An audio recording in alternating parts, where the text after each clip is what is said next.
Assalamualaikum dan salam sejahtera kepada semua penonton dan juga subscriber. Kita dah sedia maklum, tak lama lagi kerajaan akan mengumumkan bantuan baru, pakej bantuan baru, pakej kewangan lah. Apakah yang bakal terkandung di dalam pakej tersebut?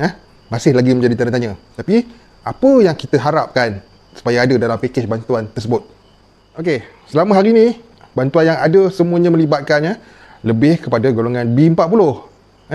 M40 nampak macam terpinggir. Begitu juga dengan golongan bujang. Jadi apa yang diharapkan sangat pada pakej bantuan baru tu, kita tak pasti sama ada dia baru ataupun diperbaharui. Kalau dia baru, semoga adalah bantuan-bantuan yang khusus untuk golongan M40 dan golongan bujang ni. Kesian dapat RM100 je yang lalu. Semoga bantuan yang baru ni ada penambahbaikan untuk golongan M40 dan juga golongan bujang. Kalau ianya satu pakej baru, satu pakej bantuan baru, ia mestilah sesuatu yang baru. Maksudnya bantuan untuk golongan bujang, bantuan yang baru. M40 mestilah ada dalamnya untuk membela nasib golongan M40 juga. Begitu juga dengan B40. Memang B40 ni kita patut bagi advantage sikit lah, sebab banyak yang berpendapatan rendah, hidup susah golongan B40 ni. Tapi golongan M40 juga tak boleh dipinggirkan. Begitu juga dengan golongan bujang. Golongan bujang B40 khususnya. Golongan bujang pun banyak jenis. Ada bujang yang senang, bujang senang namanya. Dan ada yang bujang susah. Jadi golongan bujang ni haruslah disamaratakan untuk membantu suatu perintah pemulihan ni. Kita pun tahu tempoh fasa pemulihan ni ada 4 fasa. Dia lama sampai hujung tahun. Jadi semoga bantuan yang baru nanti ialah satu bantuan yang boleh support, at least boleh membantu rakyat sehingga ke tamat fasa yang keempat tu. Jadi bantuan tu haruslah bantuan yang menyeluruh lah, dalam arti kata lainnya. Tak bolehlah bantuan one off. Kalau bagi bantuan one off, maka dia tidak dapat menolong untuk bulan-bulan yang seterusnya. One off ni biasa akan habis pakai untuk waktu tu saja. Dia tak boleh tahan lama biasanya kalau yang one off ni, kalau kita bagi sekaligus. Jadi lebih baik ia diberi secara berperingkat, ikut fasa. Bila kita sebut tentang apa yang bakal tiba, apa yang bakal tiba dalam pakej bantuan baru tu, apa yang aku boleh sampaikan dekat sini, pakej bantuan baru tersebut dah semestinya akan memfokuskan golongan B40. Itu semestinya. B40. Bantuan tunai lah maksud aku. Dan mestilah mencakupi bantuan untuk M40 juga. Dan golongan bujang. Terutama bujang B40. Itu benda yang bakal tiba lah. Kalau mengikut jangkaannya, itulah yang bantuan dia. Sebab bantuan-bantuan begitu sajalah yang betul-betul dapat membantu rakyat sebenarnya. Okey, manakala kalau kita sebut untuk pengusaha PKS pula, GKP.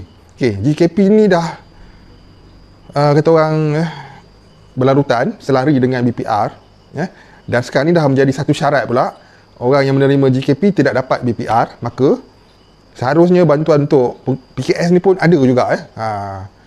Sebab dia dah seiring sekarang ni. Kan? Kena mic aku pula. Seiring. Dah jadi seiring. Jadi kalau penerima BPR menerima tambahan macam-macam, maka penerima GKP juga seharusnya menerima tambahan juga. Walaupun dah ada tambahan 500, ia kenalah diperbaharui dengan penambahbaikan yang lebih baik lagi. Seperti daripada 500 dijadikan RM1,000. Paling kurang lah. Itu maksud aku. Sidang parlimen pun tak bila nak bersidangnya. Maka bantuan ni pun walaupun dikatakan dalam masa yang terdekat, tapi tak ada hitam putih yang mengatakan bila ianya akan diumumkan. Cuma dalam masa terdekat, masih dalam peringkat kajian dan cadangan, bukan cadangan, dalam kajian. Maka kita tak tahu bila. Secepat yang mungkin tu ialah bila. Kita tak tahu bila. Tapi yang diharapkan ialah macam tu lah. Penambahbaikan untuk bantuan B40, bantuan untuk M40 haruslah diadakan juga, dan juga bantuan untuk golongan bujang haruslah diperbaiki lagi. Bukan RM100 ataupun yang BPR yang asal RM300.5, bukan banyak tu. Sepatutnya ia lebih daripada tu.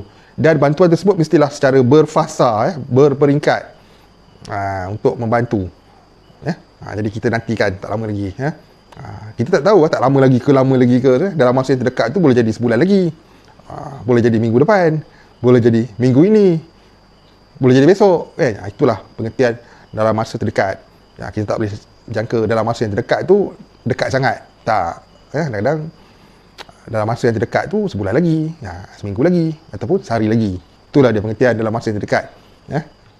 Bantuan yang baru ini bukan saja ditunggu oleh 1, 2, 3 orang, tapi jutaan rakyat Malaysia menantikan apakah butiran-butirannya, apakah pakej-pakejnya, adakah ia bantuan baru ataupun ia bantuan kitar semula yang dibuat penambahbaikan.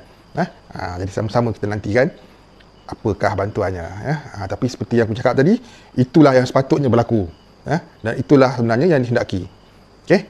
Dan tentang pengeluaran KWSP pula, semogalah, ini harapan aku, semoga disebut sekali dalam pakej bantuan baru tu. Kalau tak sebut pun tak apa, tapi akan adalah hasil yang dinanti-nantikan.